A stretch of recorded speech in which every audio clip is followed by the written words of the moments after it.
Good evening, everyone. It is 5:01 p.m. here on a chilly Monday, February the 8th, 2021. I'll call our meeting of the City of Lacombe Council regular meeting to order. As everyone has an opportunity, actually before I start, sometimes it's confusing with electronic assisted meetings for those watching at home to appreciate that in fact we have two additional members of the council, as well as numerous administration joining us electronically. Councillors Connick and Hibbs are both online. Thank you for joining us. With that in mind, has everyone had an opportunity to look at the agenda? Chief Gowdy? Administration would like to propose one additional information item related to the relaxation of some minor sports restrictions, and just get an update to council on the current status of our arena and the ice there. Very good. So that will come in under the information category 6.3.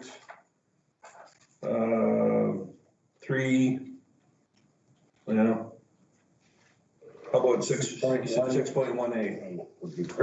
Yes, 6.1A, and this is a recreation related report? Correct. Anyone else? Councillor Gullickson. Thank you, Mayor Creasy. I'll move the agenda as amended. Very good. Was there anything that anyone else wanted to be under consideration for the agenda? Very good. All those in favor? Thank you. We were not able to see Councillor Hibbs. There she is. Very good. Thank you, everyone. So no presentations this evening nor public hearings, but we'll move right down to our request for decision. Item 5.1 is the School Resource Officer Agreement. I would ask the Director Piché take us through this item, please. Thank you, Mayor Creasy.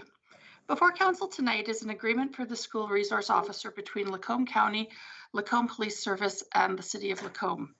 During the intermunicipal collaboration framework discussions, it was determined that there was not an active agreement in place for the SRO program.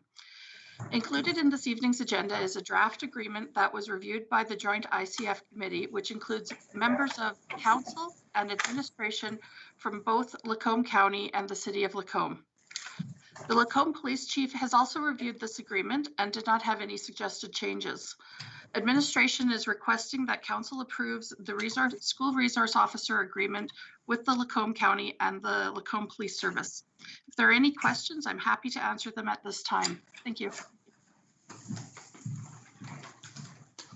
Thank you for that summary, Director Piché. We appreciate it. Councillor Connick, go ahead. Thank you, Mayor Creasy. I'd just like to make the motion, if I may.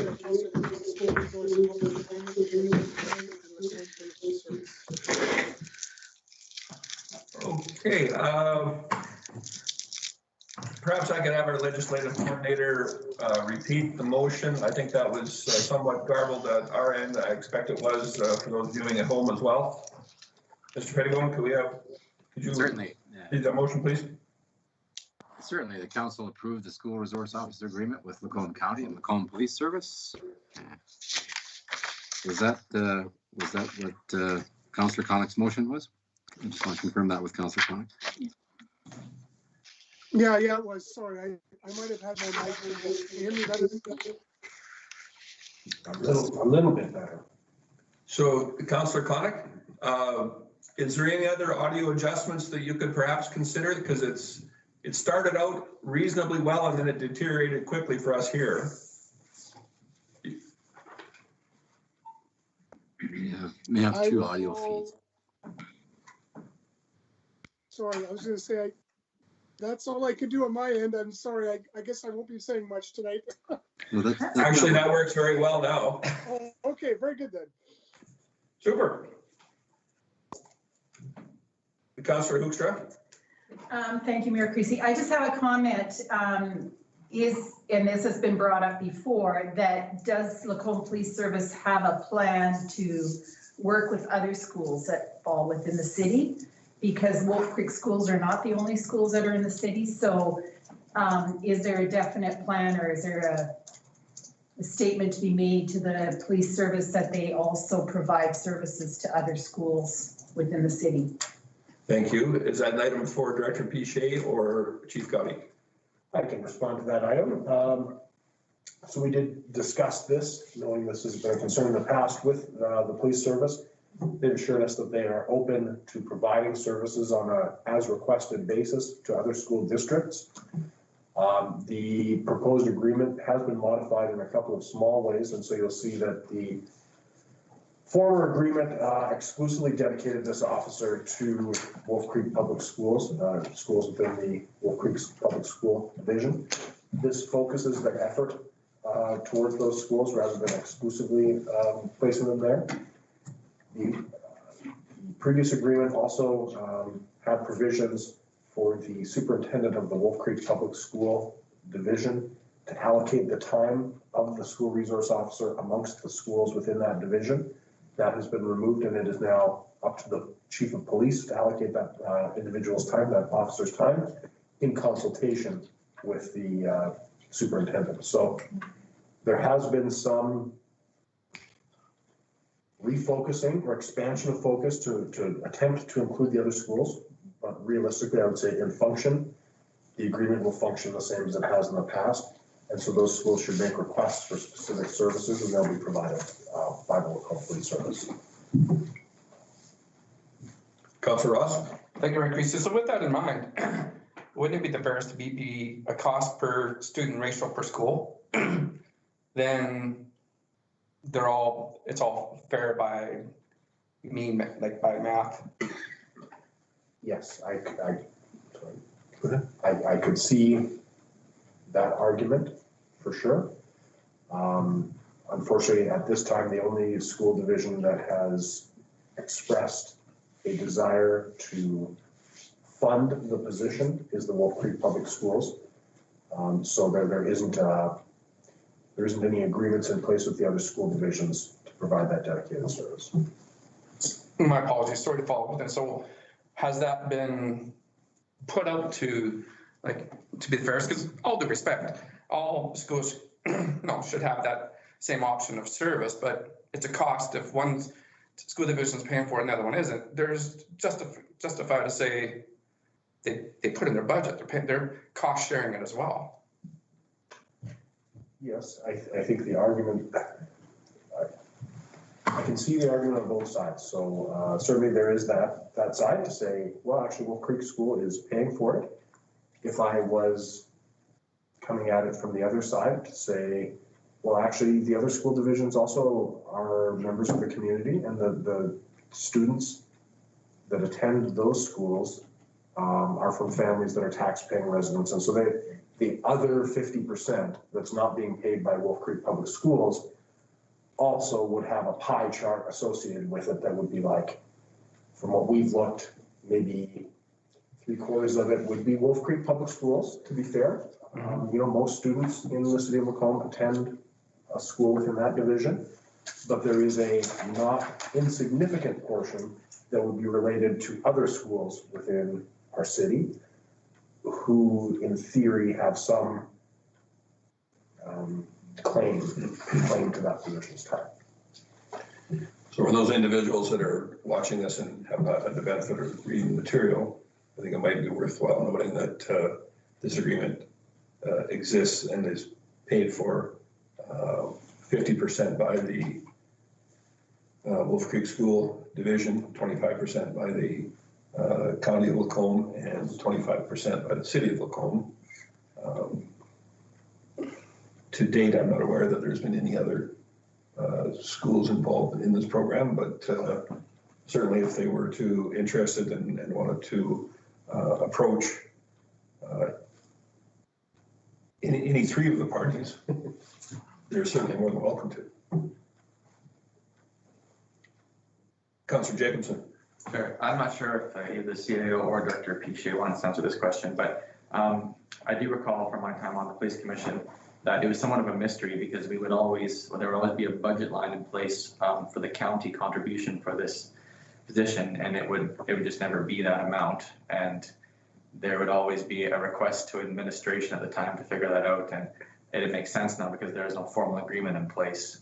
So just to follow up with that, can I assume correctly, or can I assume now that with this agreement in place now that there is a clearly defined contribution and a formula or metrics on how that'll be done on a year-to-year basis, and then accountability for that as well too with the county?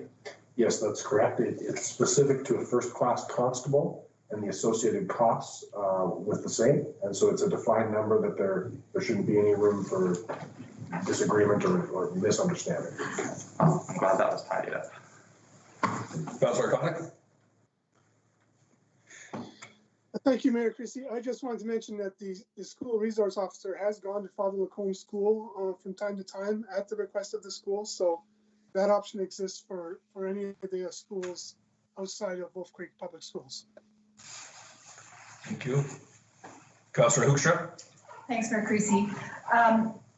I guess my question is directed at you. Are you implying that another school should contribute to the funding of this in order to access the services of this person? Or to just do as Councillor Koenig said, that on a requested basis, they can still claim to be 50% of this formula, right? They can be either, or 25%, a citizen of Lacombe or a citizen of the county and justifiably can have access to this resource officer too. Isn't that correct? They wouldn't have to contribute from their school. Is that what you were saying? No, I wasn't saying that at all. I was just merely stating the fact that I'm not aware of any other school organization that has approached to be a part of a formal agreement. As Councillor Koenig has stated, I think that they are open to that. However, given that the time is covered only 1/4 by the city, 1/4 by the county, and 1/2 by the Wolf Creek School subdivision, I think it could create some conflict if the time does become onerous, expecting a 25% participant to somehow have authority on doling out a significant portion of their time, that's all. Councillor Hibbs? Thank you, Mayor Creasy. I just wanted to point out the fact that we're talking about a contractual obligation that an officer will attend Wolf Creek schools versus being, other school divisions being invited to, if we have time, we'll do, we'll attend to your school to deliver a program or et cetera, but it's the expectation that one will and then the other one maybe, right? So if other school divisions want something more formal, they have that option, but they would have to pursue that. Thank you.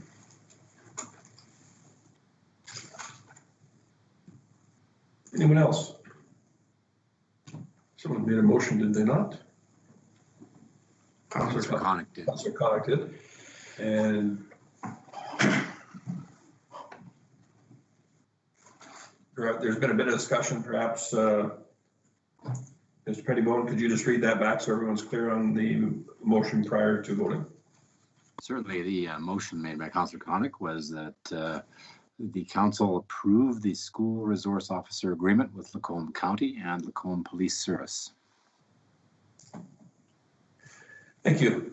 Anything additional before we consider that motion? All those in favor? And that was unanimous in favor, carried. Thanks, everyone. The next item up is for Director Piche as well. The TELUS City of Lacombe request. Please proceed. Thank you, Mayor Creasy. Before council tonight is a request for support from TELUS as they are making an application to the Canadian government's Universal Broadband Fund. The Universal Broadband Fund is to help every Canadian access high-speed internet at minimum speeds of 50/10 megabits per second. That is 50 megabits per second download and 10 megabits per second upload. the Government of Canada announced a new coordinated plan called the High Speed Access for All, Canada's Connectivity Strategy. Through this plan, they are delivering billions of investments in rural broadband. Supporting this application could allow the city to benefit with the expansion of services, as there are areas in Lacombe without any high-speed internet. TELUS has reached out to municipalities that are in the geographical confines of their projects to garner support. These smart hub boosters that would be funded by the Universal Broadband Fund for TELUS is one way to increase the service quickly and economically. So tonight, administration is requesting that council approves adding the City of Lacombe to the list of municipalities to support TELUS's application for the Canadian government's Universal Broadband Fund. I'm happy to answer any questions that you may have at this point. Thanks, Director Piche. Councillor Ross. Thank you, Mayor Creasy. I'll make the motion that council approves adding the City of Lacombe to the list of municipalities to support TELUS application for the Canadian government's Universal Broadband Fund. Director Piche, I guess I'm just curious if in fact that this plan is endorsed by council, does this preclude any other internet service provider from participating in this same program? I guess basically what I want to know is this, does this give some sort of a business advantage to one vendor over another? Absolutely not. There is actually other companies that do apply for this fund as well. I'm sorry, I don't have the reports right in front of me, but I was just reading over this last weekend of one that did have success in getting money out of the fund already. There's all sorts of different projects in place. TELUS is also not only just working at this for now with the this broadband fund, they're also doing other projects. As I mentioned in my memo there about the fiber optics that we've been pursuing over the last few years. Ironically, just on Friday, we did receive a call from TELUS regarding that project for fiber optics. And I know in the memo, I did mention about the fact that we've only stopped at the confidentiality agreement. However, they have now sent us the MOU and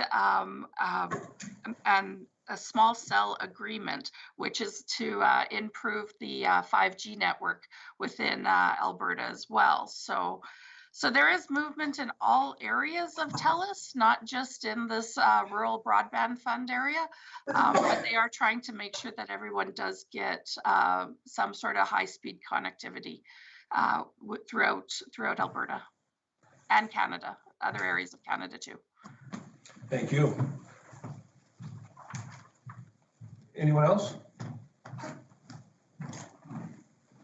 So on a more technically related issue, I'm just curious to ask our IT department if it would be possible to pin the two counselors in a smaller screen on there. They seem to be kind of bouncing in and out. And when it comes time to call for the vote, it would be handy if that's possible. So I'll just mention that and let you work on it as we continue here. I know for certain that I wouldn't be able to do it, but I'm hoping that you're able to. So do I have any additional input on this subject matter? We have a motion before us. All those in favor? And that is unanimous as well, approved. Thank you.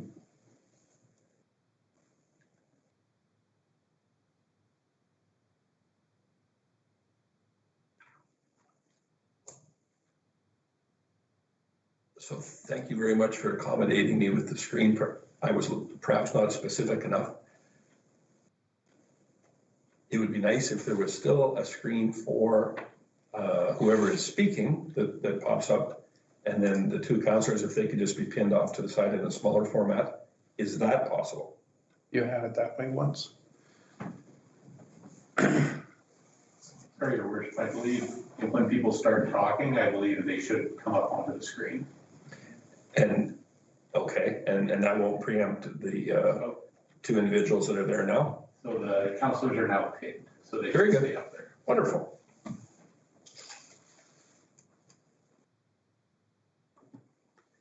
And next up is an item for our senior manager Reyes with respect to our line of credit and the bylaw, the associated bylaw 486. Manager Reyes, go ahead. Thank you, Mayor Creasy. Before council tonight is a request for decision recommending that council give first reading to bylaw 486, line of credit. For several years, the city has carried a $3.5 million line of credit that acts as a safeguard for operating expenses in case the cash balance falls below forecasted levels. In 2020, the city extended the 2020 property tax deadline from June to December 31st. During this time, the city used the line of credit on a few occasions. Whenever the line of credit is used, what we do is we pay it back as soon as we can in order to minimize the cost of borrowing. As of December 31st, the city had approximately $20 million in portfolio investments as well as cash in the bank. Finally, I would like to mention that upon the adoption of bylaw 486, the current bylaw 478, which was adopted in 2020, will be repealed. I am now open to any questions that you may have. Thank you.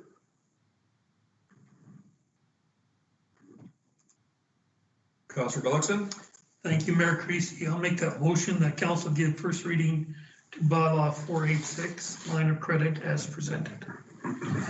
Thank you. Councilor Hoekstra, do you have any comments or? Same. For the same thing? Very good. So on one related item, had a discussion this morning with our Chief Administrative Officer, and there are a few,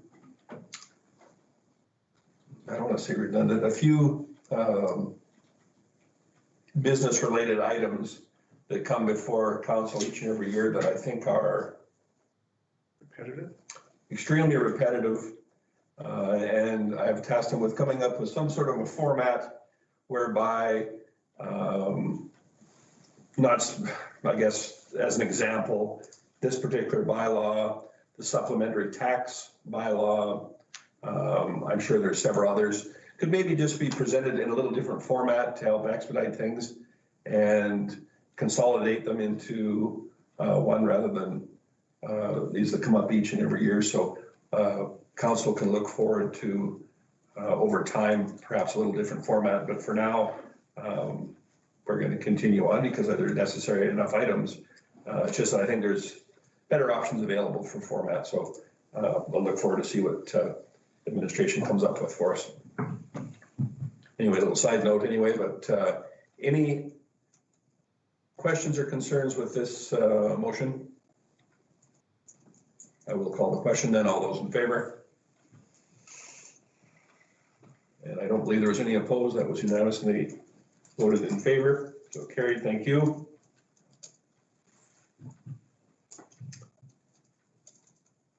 And just by coincidence, next up is the supplementary assessment bylaw 485. Senior Manager Reyes. Thank you, Mayor Creasy. Tonight, administration is recommending that council give first reading to bylaw 485, supplementary assessment. As you may recall, the city levies taxes twice. One is the general taxation, which happens in May, and taxes are normally due in June. And the second one is the supplementary assessment, which is what this bylaw will authorize. The supplementary tax is levied levied upon approving this supplementary bylaw on an annual basis. Supplementary tax typically raises approximately between $60,000 and $70,000 in additional tax revenue every year, but this amount varies depending on the economic conditions and construction activity. Now I'm open to any questions that you may have. Thank you, Manager Reyes. Councillor Hoekstra. I'll just make that motion that council give first reading. Oh, I'm on the wrong one. Sorry. That council will give first reading to bylaw 485 supplementary assessment. Thank you. Any questions or concerns? We're taking it pretty easy on Senior Manager Reyes this evening without any tough financial questions here. But I do not see any additional input, so I'll call the question. All those in favor? And that was unanimous as well. Thank you, Manager Reyes. Thank you. I believe that was all of the requests for decision this evening.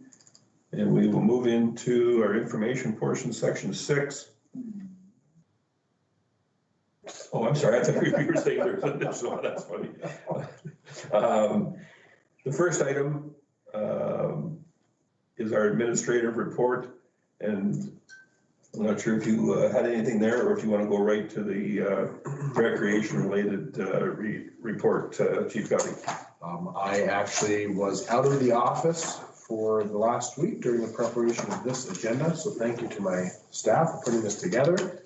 And so I imagine there is not a report unless unless Director Piché prepared one, and I don't think there is. So I would move right to the recreation item with council. Certainly, please proceed. Okay, I have handed out a briefing note, and for those that are attending electronically, I did email you right before the meeting with a copy of this briefing note. So it is there, but I will go through the information now as well. As many of you are aware, or may be aware, on February 2nd, City Administration began removing the ice sheets at the Echo Energy Arenas at the Gary Mill Auto Group Sportsplex after notifying stakeholders. This decision was based on the information available to us at the time, including continued provincial restrictions that at that time were assured to extend until at least March 1st, prior to any youth or adult indoor ice sports being permitted, and that would be stage 2 of the relaunch.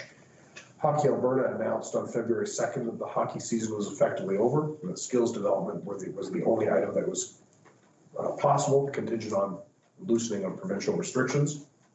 And our own internal assessment showed a utility cost savings of around $500 per day for keeping the ice in, which we would be happy to take on if it's delivering the intended value back to the community.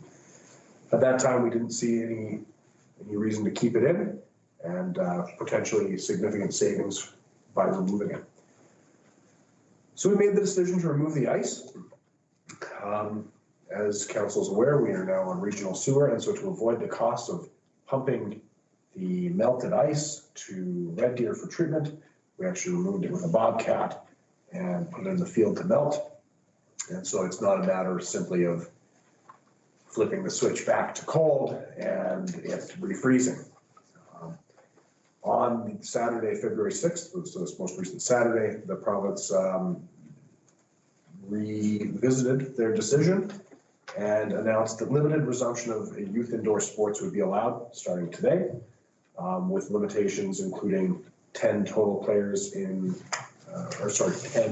total participants, including coaches and players, masking during, for those not actively participating, and a maintenance of a minimum of 3 meters between players at all times.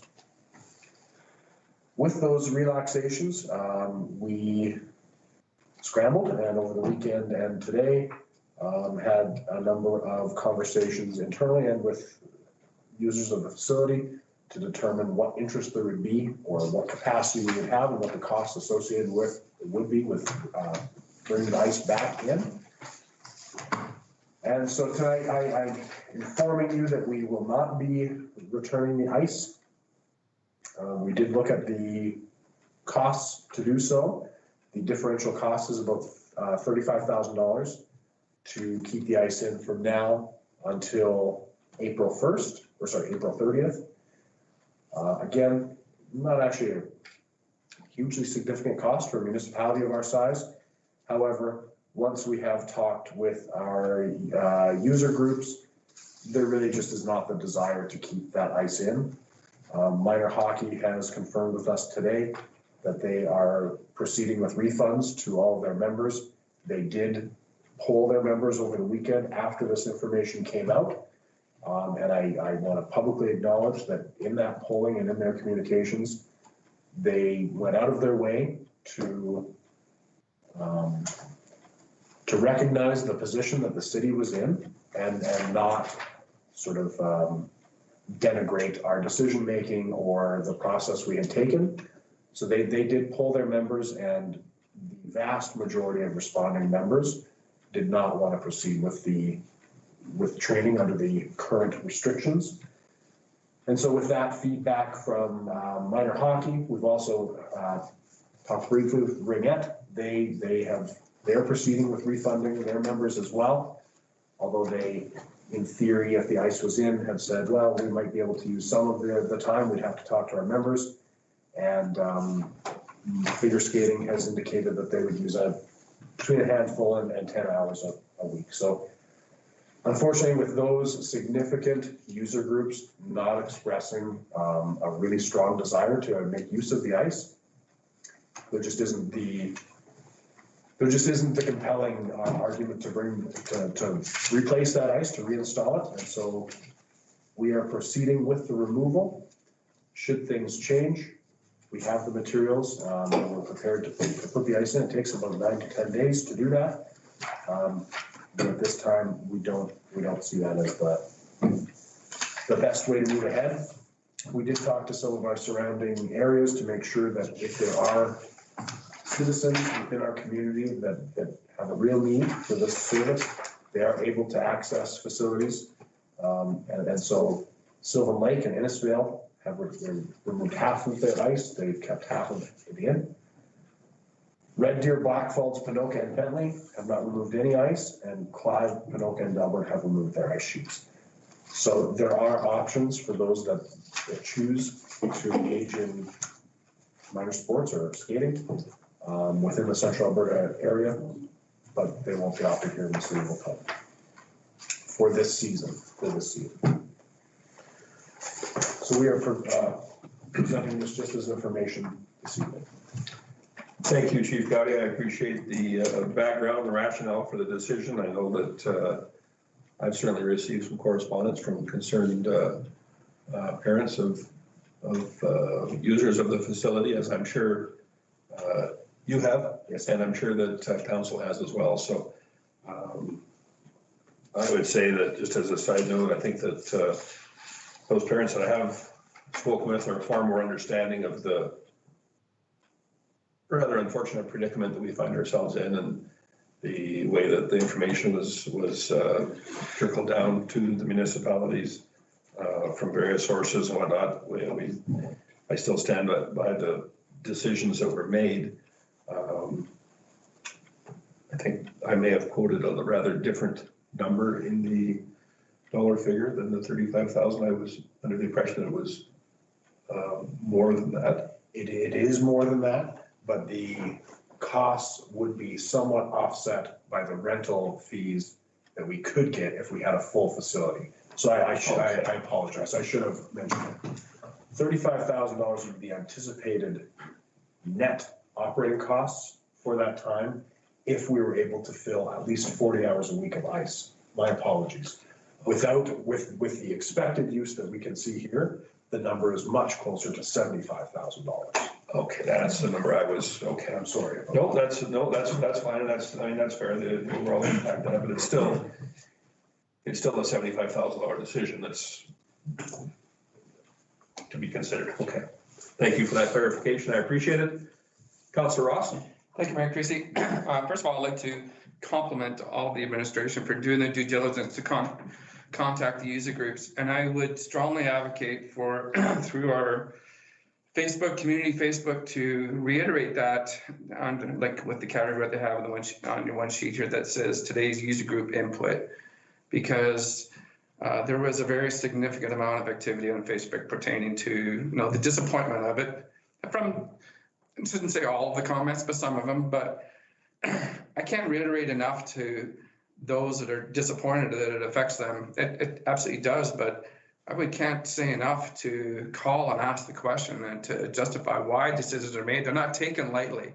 As we reiterated the cost of it, nothing more that we want to see our families and citizens and youth using all of our great facilities. But it just, even with the guidelines put in place to have a 10-foot difference in mast and only 10 players when there's 20 per team, what do? Take up both ice surfaces and to really have a practice with 20 players? Like it still doesn't work. And it's extremely disappointing, this whole, how it affects people's families and lack of recreation, but it's not within our control. I sometimes feel like saying, call your MLA and complain, because they're the ones that we implement what we have to follow. So I can't say enough to make it public, the user group input, because I compliment your due diligence of contact and how it affects them. So that, I think people have to understand that the decision wasn't taken lightly. So. Thank you for that, Councillor Connick. Thank you, Mayor Creasy. But to that point, though, I just want clarification. So the decision was made to remove the ice on February 2nd, and then we reached out to the user groups, or did we reach out to them prior? Because it sounds to me you reached out with them afterwards to say, hey, we might put the ice back in. Will that work for you guys? That's my only concern. Like, did we ask them, did we give them a heads up prior to February 2nd that we were going to pull the ice? Certainly a fair question, Councillor Connick. I think you'll find that definitely is not the case. However, I'm glad that you asked it, Chief Cuddy. So yes, we reached out to them prior, and we actually had, and initially, we were going to remove the ice, don't quote me on the exact date, but maybe January 28th, something like that. But when we reached out to the user groups to say, hey, we think we're going to make this decision and start removing the ice, they told us, actually, there's an announcement coming from Hockey Canada on Monday. And so we actually delayed the decision until we heard more from them. Then when the announcement was made that the season would be canceled, that's when we made the decision to remove the ice. And then we reached out to them again over the weekend when there was the change to say, okay, now that it looks like some limited practices are going to be allowed, what's your thoughts? Are you restarting the season, or what are you doing? So for both decisions, I guess we contacted them. Councillor Connick. Continue, Councillor Connick. Yes, thank you, Mayor Creasy. Okay, sorry. Thank you for that, CEO Gowdy. It wasn't very clear from the memo. It seems to me the decision was made and then we reached out to them. So that's, unless I read it wrong, but thank you. Thank you for that clarification. No, and that's why I said I'm glad you asked that, because I can assure you that the president of the Lacombe Minor Hockey Association made some very worthwhile comments in how this was laid out, and requested that the removal of the ice surfaces wait or be postponed, as was stated earlier, until after the decision by their parent organization, which was happily accommodated. And because of the decisions that were made within that organization is one of the factors that led to it being taken out when it was. Like I said, they were very logical points that she made, and we were happy to accommodate. Councillor Gullikson. Thank you, Mayor Creasy. Yeah, I agree. It's really nice to hear that the communication was good between administration and the user groups. I just have a question regarding opening of the arenas later. Was there any discussion regarding an early opening for them to get in early next year for example? I know the ice goes in August anyway, I believe. We have not had those discussions with them yet, no. Okay.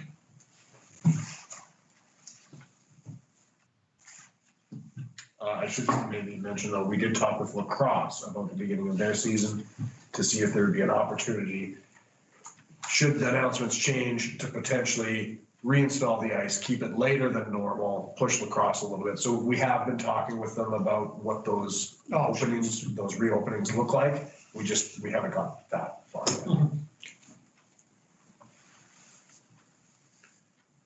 Councillor Hibbs?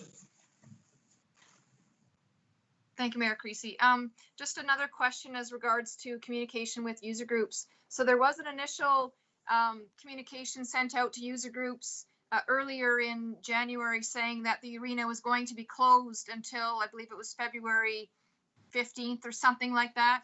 And so there was also some confusion with some people saying that, oh, the city had promised not to do anything until mid-February, and then they decide, they turned around and yanked the ice without telling anybody. So I don't know if you could elaborate a little bit on that, maybe CAO Gowdy, on what that communication was in regards to and what the limitations of it were. So in early January, when we initially were communicating with those groups, we wanted to give some certainty that we wouldn't be in a position to make sudden changes and reopen the arena within a week, say. And so there we did want to give some certainty that we would be closed until at least, I think it was February 15th, something along there. And that mirrored actually the language that we had provided in our initial second round of layoffs to some of our staff. And so we were able to provide that certainty. It certainly wasn't there was no commitment to holding off until decisions until February 15th. It was just that we would be closed until at least then was the only. And I saw that Director Juke may have had something to add, although her hand is down now. Maybe if we could. Director Juke, did you have some additional input? Thank you, Mayor Creasy and Council. Yes, the February 15th closed facility date came from the CCT meeting, the COVID coordination team meeting. And that was something that was going to apply to the arena as well as to the LMC. And we did notify them, but the decision to take the ice out did not occur until almost the end of January, last day. Thank you for that clarification. Anyone else?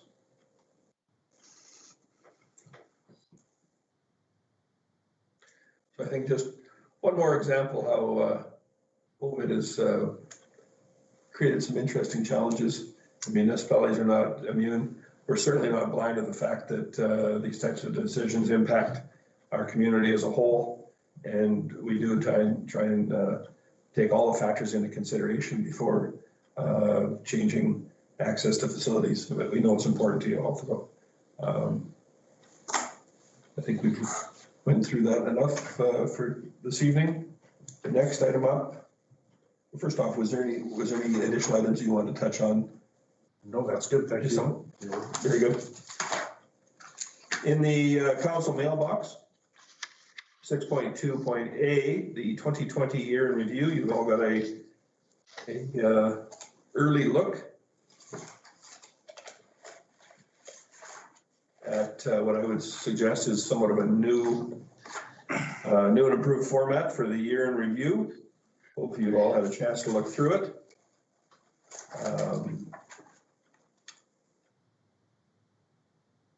I don't know, we don't have Manager Lapointe, who would be? I would be happy to go through some of the changes. Thank you. So what you see before you is more of a systemic approach, and so it's a year in review document that can be recreated with similar information and provide a benchmark of data from year to year. It'll also provide a bit of a history should you or any resident wish to look back on the year or several years to compare activities and actions from each year. It'll be a similar format, and it administratively greatly streamlines our production of the document. We have received a couple of minor items of feedback already. since posting it on the agenda. One being a comment about the graphs in the year in review budget being too small and illegible because of the size, so we'll certainly take a look at that. If there are other items this year, you're seeing it in draft form. It has not been sent to the printers. It has not been published, and so we are able to make any changes that you see. I know you say that a little tongue in cheek. We didn't have that luxury last time, so thank you for making it so this year, Chief Gotti. While everybody's organizing their notes and whatnot there, I think that myself, I like the overall look of the plan. I think that the items that are presented are useful, and citizens as well as council will appreciate the information that is contained there. Within corporate services, on the second page there, the blue negative space there at the bottom, the active pet licenses. Because we had such a drastic change in the way that pet licenses are implemented, I just wondered if we could, it might be helpful to perhaps include a little background stats there, maybe the last couple of years or something, to see how that's changed, if in fact it's impacted it substantially, improved it or not, whatever the case may be. And then the second one there, bylaw complaints, violations, and tickets, and just a single number. I don't know that that's necessarily helpful. I'm hoping there's probably maybe a little expansion we could do there. I don't know if that refers to just the number of files that were worked on by our officers, but whether or not we would, I guess it's the number on its own. Is that one bylaw complaint and 528 tickets, or is that 529 files that all received violations and tickets? It's kind of a wishy-washy thing there. I would like it nailed down a little better. There again, I appreciate the brevity of the information, but in that particular instance, I think that we do need to expand on it just ever so slightly for it to make better sense to the readers. Who else had some constructive criticism? Councillor Hoekstra, go ahead. Thanks, Mayor Creasy. Certainly not constructive criticism. I thought it was an excellent document that was very clearly about our city. I loved all the pictures. I like the combination of the brevity of the numbers with the pictures, and then there is expanded narrative about the other information. I think I'm realistic. I think we need to be realistic about how much people read these documents. So then the bold numbers in the banners is really, really very attractive and very good way to get information to the public. So I say kudos to City of Min. Very well done. Councillor Gullickson. Thank you, Mayor Creasy. I would imagine it costs quite a bit to print these. Well, I think that that's another positive point, actually, Councillor Gullickson. So we have, this layout actually prioritizes the digital consumption of the information.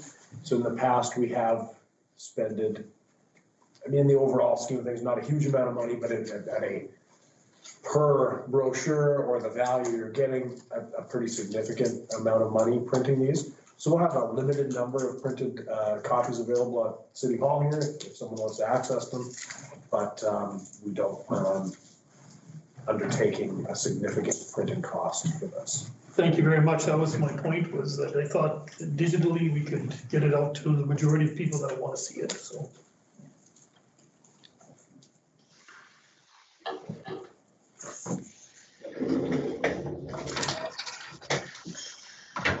Anyone else? Councillor Hoekstra? I think Director Juke has her mic on. And okay. My apologies, everyone. No problem. Thank you for looking at that. Did you have any input with respect to the year in review document?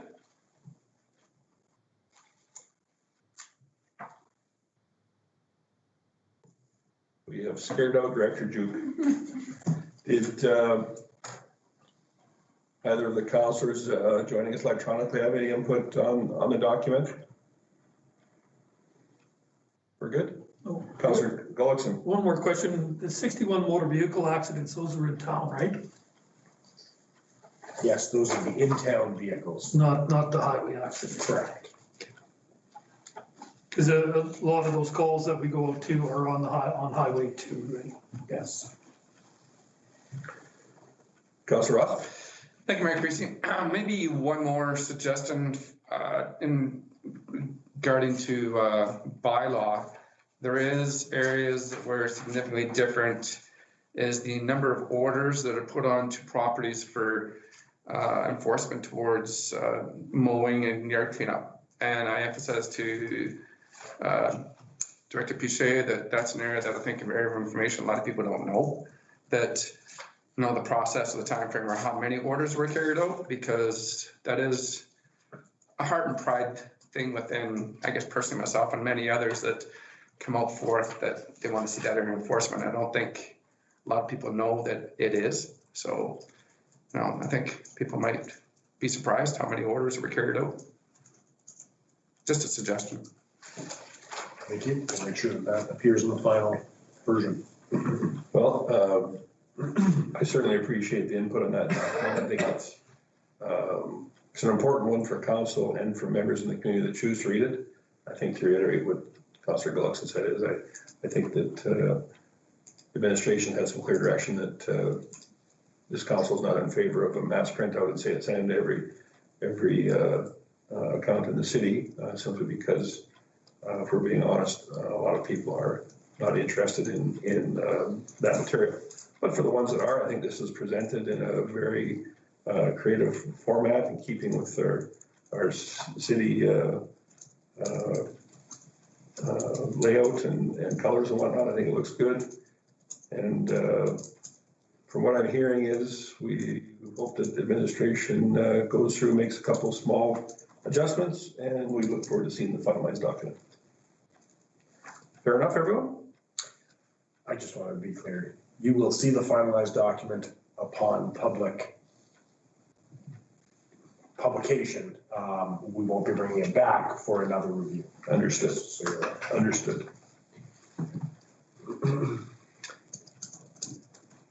Next up, there was a letter from the municipal district of Bonnyville. Any questions or concerns with that item? Got a hand up here from Councillor Hibbs. Go ahead.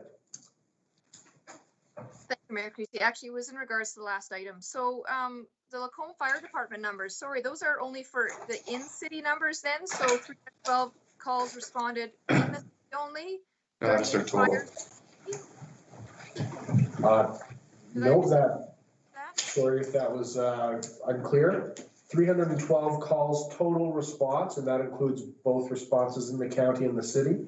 Councillor Guluckson had asked specifically about the motor vehicle accidents. The 61 listed there, those are within the city.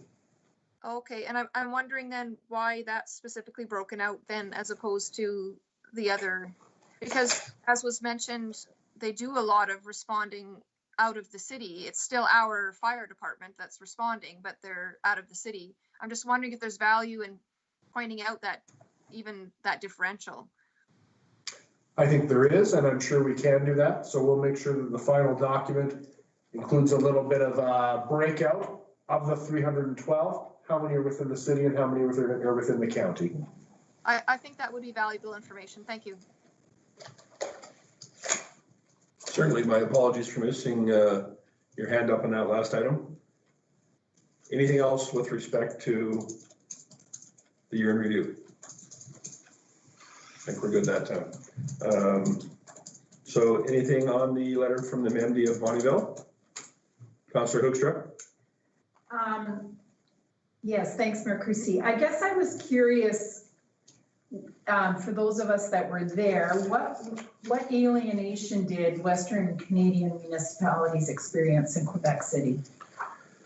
I believe what they would be referring to was an expectation that the energy-related pipeline talks about now would be more forefront in the presentation that was given to members there, to which it was not.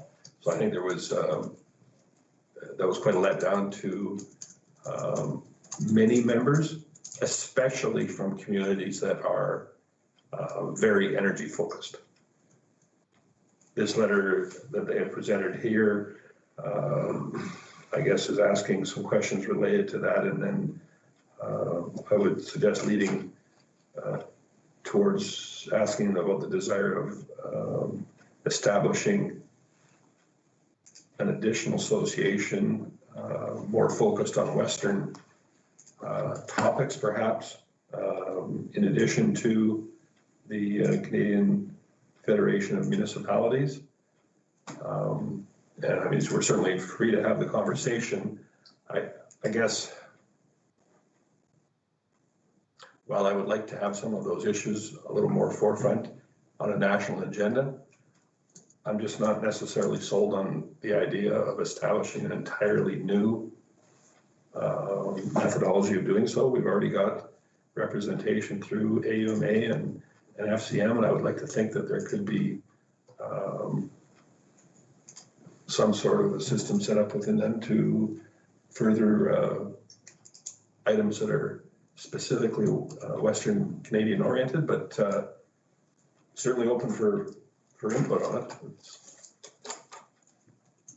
Thank you. I mean, I knew what you were gonna say, but I just thought it's worth talking about why they're writing this letter. So, thank you.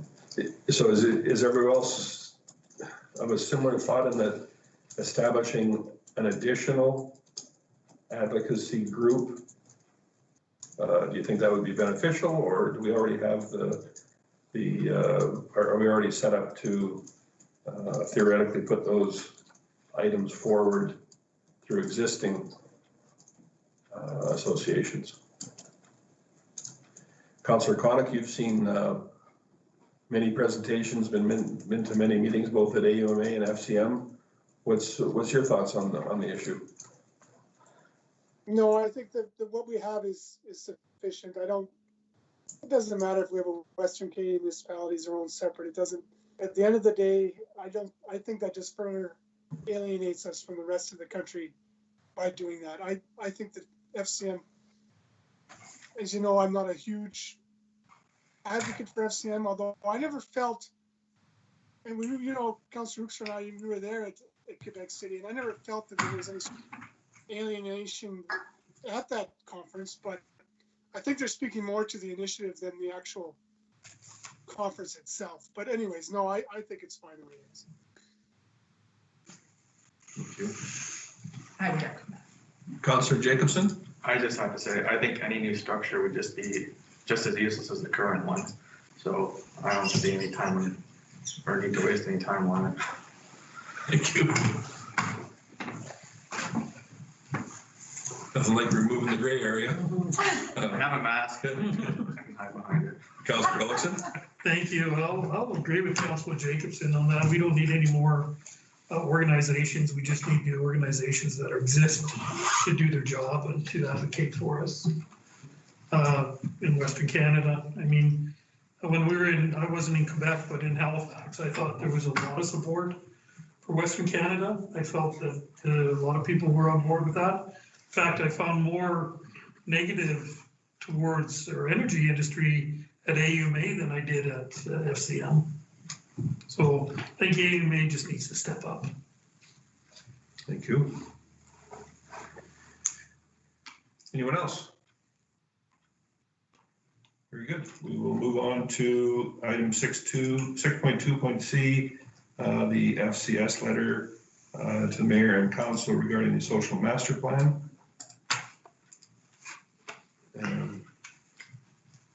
Chief Cody, for the benefit of those watching online, perhaps you could just bring us up to speed before we allow input from council, please. Sure. So FCSS has supplied a letter on behalf of the board there that requests that council reignite phase 2 of the social master plan or reevaluate your decision there.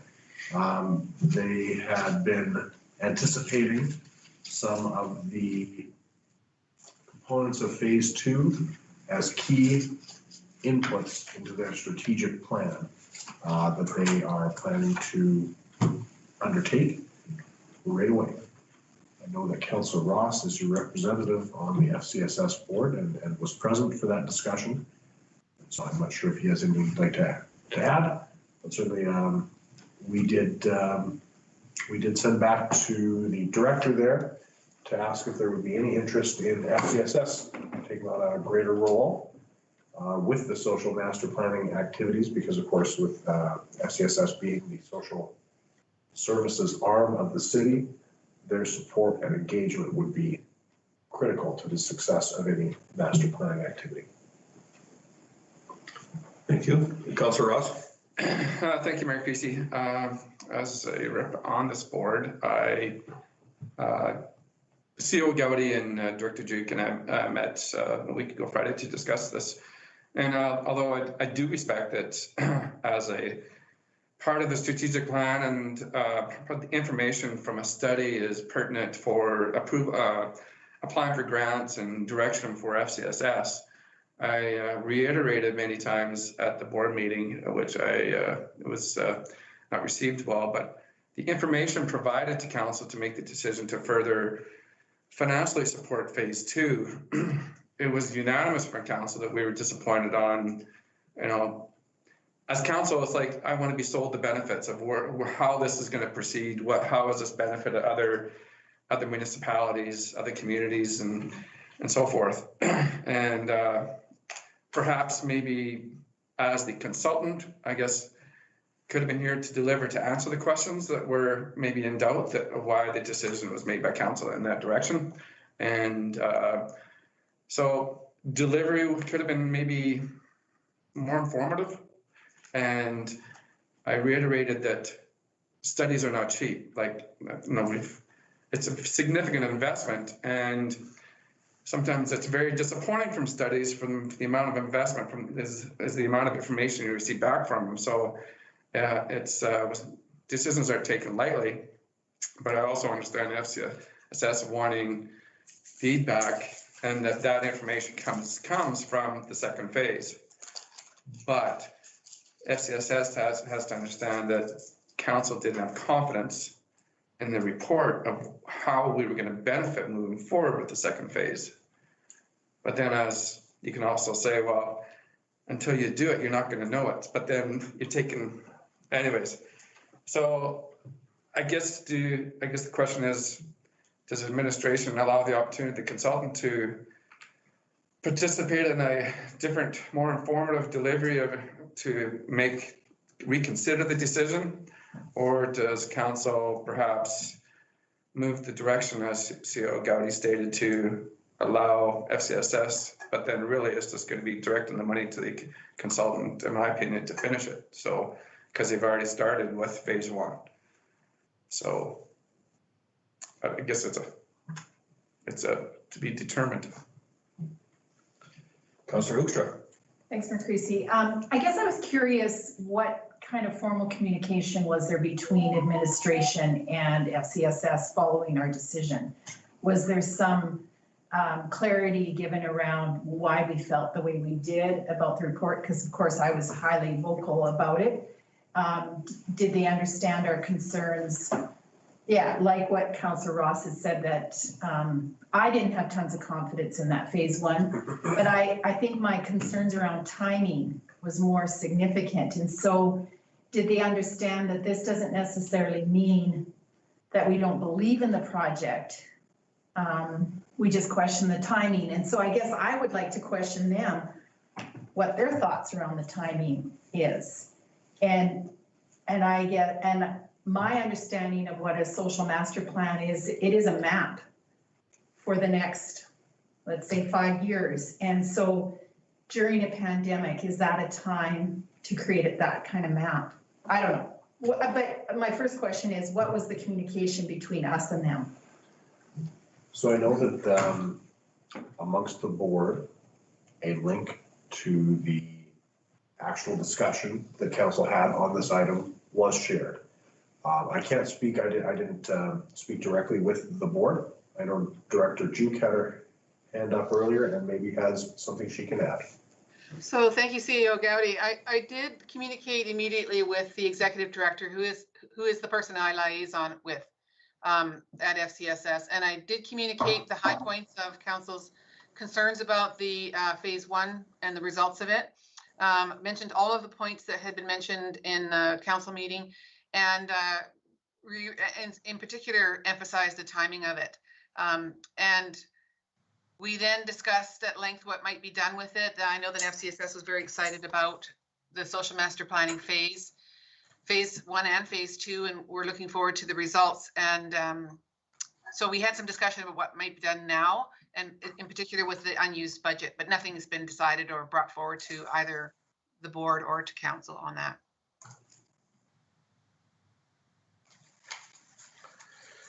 Thank you. Anything additional on that item? And Councilor Ross? Thank you, Mayor Creasy. All due respect, I guess, Mark, question to CEO Gowdy.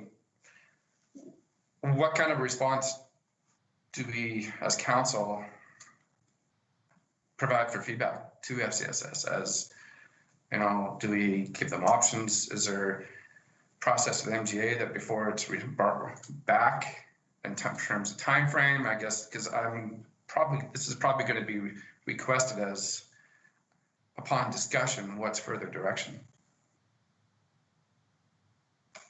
So I guess that is partly up to council as to what you would like to do. So we had asked them administratively, hey, has there been any discussion about FCSS taking this on? That hasn't occurred yet. I think they might have that discussion after council's received this letter this evening about whether that's something they are interested in doing or what their next step might be. But certainly if you'd like us to provide any response with options to them, we can do that. As it stands right now, we would be sending them a letter back that said, thank you for your letter. It was received by council on February 8th. Here's a link to the discussion that if they want to review this to make sure they can see the same information. And that would be the limit of our response. Sorry if I may add to it. In my opinion, if I'm a consultant receiving a very significant amount of dollars from the city of Lacombe and as directed by council, it would have been a virtual opportunity or in presence that to answer questions and to, you know, give us the benefits of moving forward and what direction they provide. And, you know, timing may be a factor. Is there more pertinent information to normal times to perhaps do this in 2022? I don't know, but yeah, I'm as a board city representative, it's just going to be, you know, do we give them options or does it reappear? Do you have the consultant answer questions to council virtually? That probably could have been valuable. Or do we say that as this isn't appreciating information and so forth? So as of right now, we would say that was council's decision, and we certainly appreciate the request, and it'll be brought forward in future deliberations. We can, I'm sure, bring the consultant in to make a presentation on their report. One of the concerns that we would have and have always had with moving to phase 2 is that administratively, I could not support a recommendation that continued with the same consultant. So that is a challenge if you're bringing someone here. I need to be careful. If you're bringing someone here who you think is unlikely to proceed to the second, you're unlikely to proceed to the second phase 2, what's the value you're really getting out of them? And are you actually giving it a fair, is that the best chance for that project to move to phase 2? Or would the best chance for the project to move to phase 2, my opinion would be, if that's what you want, is to give this the best chance to live, is to have FCSS come and make a presentation about the value that they see and answer questions. And Director Juke and I are able to answer questions. We certainly can provide information. And like I say, we can bring the consultant on the call. It was a conscious decision not to the first time around because of some of the concerns that we had about the methodology and initial drafts of that phase 1 report. And so I think that has to be acknowledged, that it would be potentially an awkward thing to bring that consultant. Chief Gowdy, would it be a fair statement to suggest that there was ample consultation with this particular third party to even get to the point where you're at, we're at now? Yes, I would say. So I think that's very critical, and I don't think that it would be responsible of us. I don't see any expectation of council to have representatives from that particular organization here. And I'm also going to add that this is not a focus of council to successfully produce a report. It's a responsibility and a desire for council to be as responsible stewards of our community and seeing that people receive the supports that they need. So two different things. So I just want to make that perfectly clear that the creation of a report in and of itself is not a goal for us, because I don't think that's a fair statement to suggest that it is. Okay, just Councillor Hoekstra. Thanks, Mayor Creasy. I guess I would suggest in response to this letter that we invite, exactly as CEO Gowdy took my words, but to invite FCSS to come and present, I think even not present to us, but explain to us how they see a social master plan being useful and how the go forward can be, or I'm just maybe putting it out there, but because I appreciate their disappointment, but maybe we have two different ideas of the usefulness of this process. And I would love to have a bit of a dialogue with them around that and hear from them and use their expertise. I completely support not going further with the consultant, but using our local expertise. Councillor Ross. Thank you, Mayor. I echo what you said, and I reiterated many times to the board, and I think I sent some frustration to the board that I and all people on all council reiterated that we did not see benefit or value from phase one. And I kept trying to reiterate that if it's hard representing the best interests of the community, spending tax dollars, if you don't see value or benefit from phase one, how can we have confidence going to phase two? So great discussion, I think, is, council has to justify their decisions, and it was unanimous. And I think CEO Gowdy and Councillor Hoekstra and Mayor Creasy brought up some very valid points that decisions weren't taken lightly. And I just think they're going to expect a response. So I'm sure creatively can put forward some options in the best interest of FCSS's strategic plan, but to also, I think it's our best interest that we want some value and we want some worthy information coming out of it, because it's going to be very disheartening and frustrating if you invest that amount of dollars into another study and don't get anything that really, in my opinion, all of the providers within the community know Lacombe already. How can you not get a great report or direction that you can say, the grassroots providers are the ones that I think have all the abilities to put together a process. So anyways, I'm sure administration will reply. So thank you very kindly. Thank you. Anyone else on this topic? Next up was a letter from Mayor Snodgrass in High River regarding the trying to garner some support around the removal of the Alberta coal policy, I believe it is, the coal development policy. I'm not sure how much we want to get into this. I know that certainly the West Country and whatnot is a particularly sensitive area for many Albertans.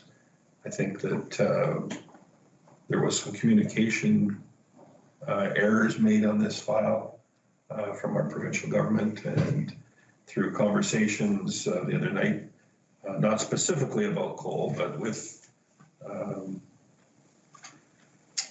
Minister McIver and Premier Kenney, I was left with the impression that there is going to be call it a new and improved coal policy, that it will will come out loosely based upon the one that was removed. So I'm just not sure how productive conversation around this particular item is going to be for us, but the provincial government is moving forward. I was led to believe on this item. That's really all that I have to say about it. Councillor Jacobson. Just further to your point, I imagine you guys didn't catch the news this afternoon, but they announced this afternoon, this letter must have been very effective because they did in fact reinstate the 1976 coal policy this afternoon. Okay, and it wasn't even changed. No, they reinstated it with the communication that they're going to do futures for further stakeholder consulting and, for lack of a term, get it right next time. Right. So for the lack of in the interim until something better, then they're going to go back to the 76 model. So very good. I have not heard that, but that would seem to fall in line with the conversation that we had the other evening on the conference call with the Premier. So unless somebody has a burning desire to comment on it, I think we can move on.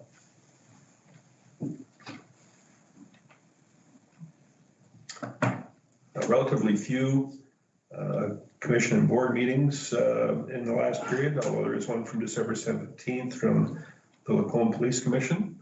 The minutes from that meeting. Any questions or concerns? Any input from our representative, Councillor Connick?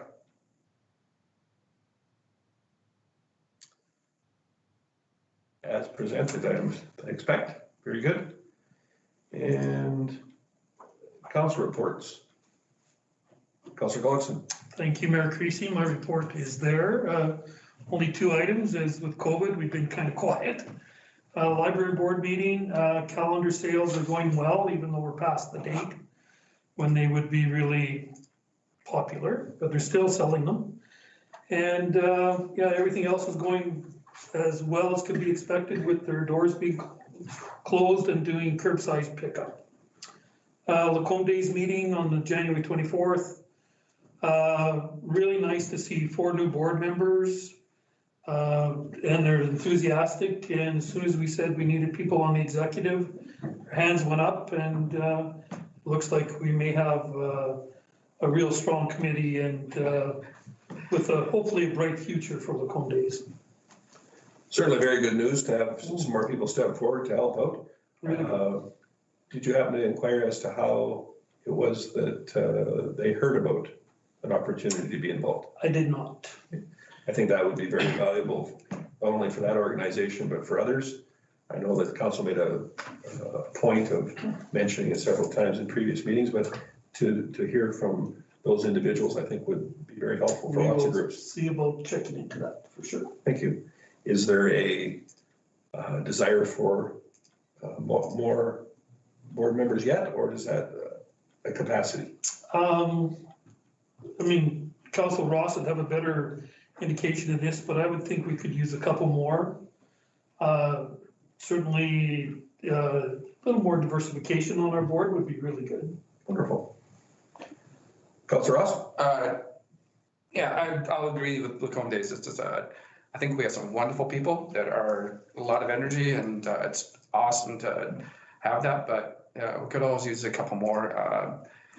Especially those that maybe have specific interests in some of the specific events that already have passions in it. It's easier to coordinate people that already have some of that background, because they can, as a committee, you try not to do the whole event. You try to create subcommittees. For example, the Schipple family pertaining to the Bolorama, or other groups that take on that responsibility, like Rotary with the parade. So it just kind of, you learn from coordinating over the years. If you can branch it out to different areas of interest, it's so much easier. So anyways, and I'll just conclude, my report is just basically as the discussion with the FCSS. So pertaining to the strap plan and correspondence with the city in response to this letter. So. Thank you for that. Any questions for Councillors Gullickson or Ross? Councillor Hoekstra? I'll report at the end of the month or the next meeting. Thank you. Councillor James? Thank you, Mayor Creasy. I don't have a one submitted, but I do want to just sort of mention that the last municipal planning commission meeting was a little interesting, to say the least. It was very lengthy. It had a couple of different items on it that were elicited a lot of passion from some of the members of the community, and not without right. I'm not saying that they weren't correct in their feelings.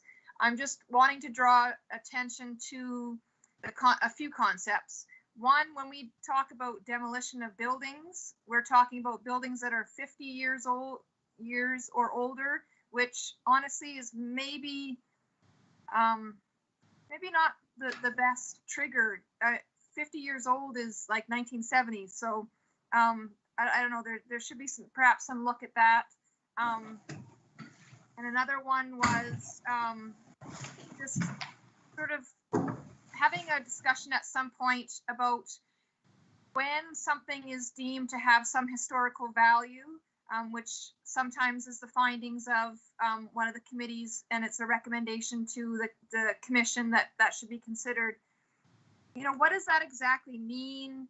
How is that balanced against, you know, a building's actual functionality? Just because something may be historic, yes, and do you know what I mean? So I think that this is a topic that I doubt this council will ever get to, but at some point in the respective bylaws probably should be hashed over, and I suspect that it would be best to highly involve the public when that's happening.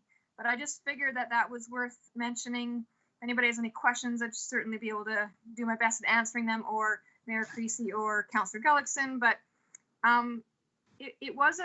for me, it was a slightly problematic meeting because in some ways it's just not really clear as to what the intentions of some of the rules are when it surrounds particularly demolitions of historic buildings. So I guess that's all I wanted to comment on. Thank you for bringing that up, Councillor Hibbs. That was an interesting meeting and certainly a lengthy one. I will say that I think that there was due process was served in that instance rather well, and it was great to see people come out that are concerned with Lacomb's history in their past. And I was left with the impression they were at least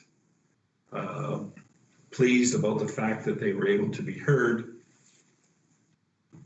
less pleased perhaps with an outcome that wasn't to some of their liking, but they were happy to at least be heard. Councillor Gullickson.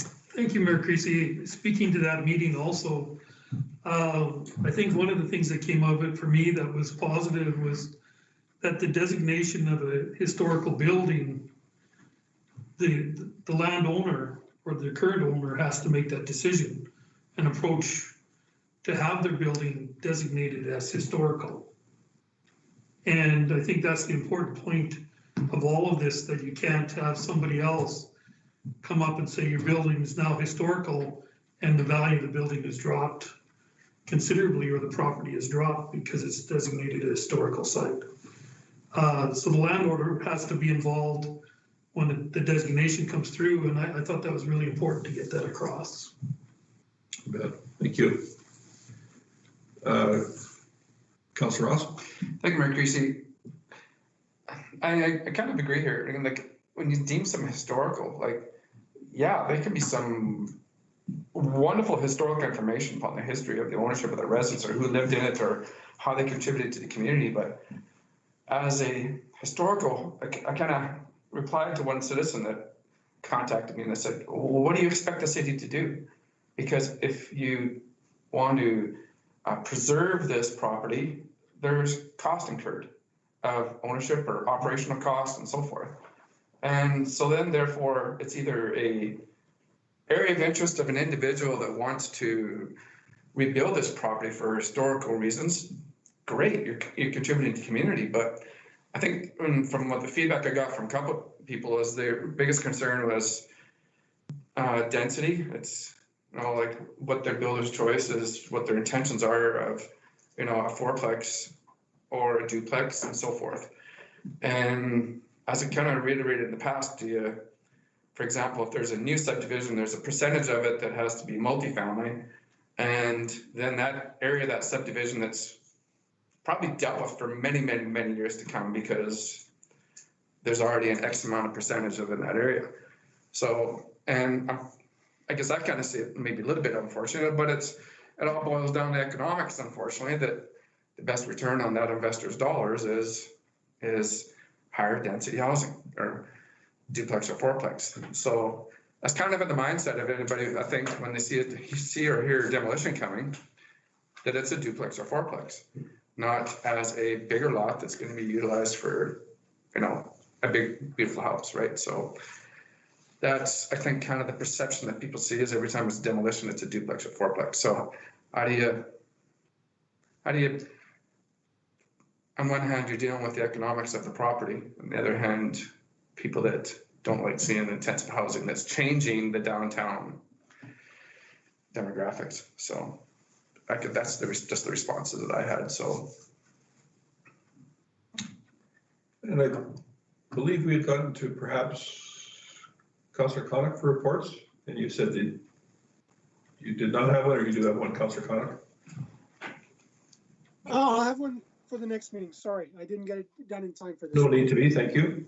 Councillor Jacobson? Nothing, and I do not as well, so that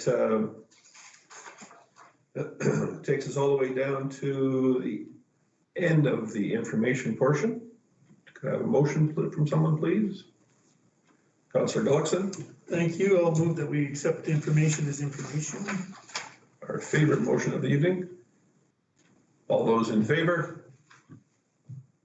We seem to have, there we go, there. Electronically, we've got two additional here with their hands up. I'm assuming both votes are in favor. Unopposed, that was unanimous. Thank you very much. Section 7, of course, is our minutes for the previous meeting for adoption from January 25th, 2021, our regular council meeting. We all had an opportunity to review those. Any omissions or revisions to consider?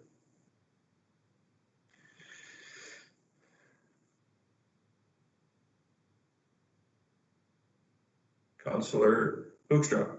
I make a motion that we accept the minutes as presented. Thank you very much. Anything for consideration prior to voting? Councillor Hibbs, I'm going to ask you specifically only because your video feed is lapsed. Anything for consideration? Nope, very good. I will call the question on all those in favor. Very good. As recorded then, we have no notice of motion. And our next meetings on Monday, February 22nd is our next regular council meeting at 5 p.m. Then we've got proposed here a March 1st council committee meeting. We changed the date on that one, so that is at 6 p.m. Everybody's got that in their calendars, and for those watching at home, that one is at 6 p.m. on Monday, March 1st. And then back to a regular council meeting, once again at the regular 5 o'clock time on Monday, March the 8th. So those are the upcoming meetings. I don't believe that we've glossed over anything in the agenda up to section 9, and those are for the in-camera items, of which we've got a couple of items. I believe that is it for the public portion of the meeting. Councillor Hoekstra.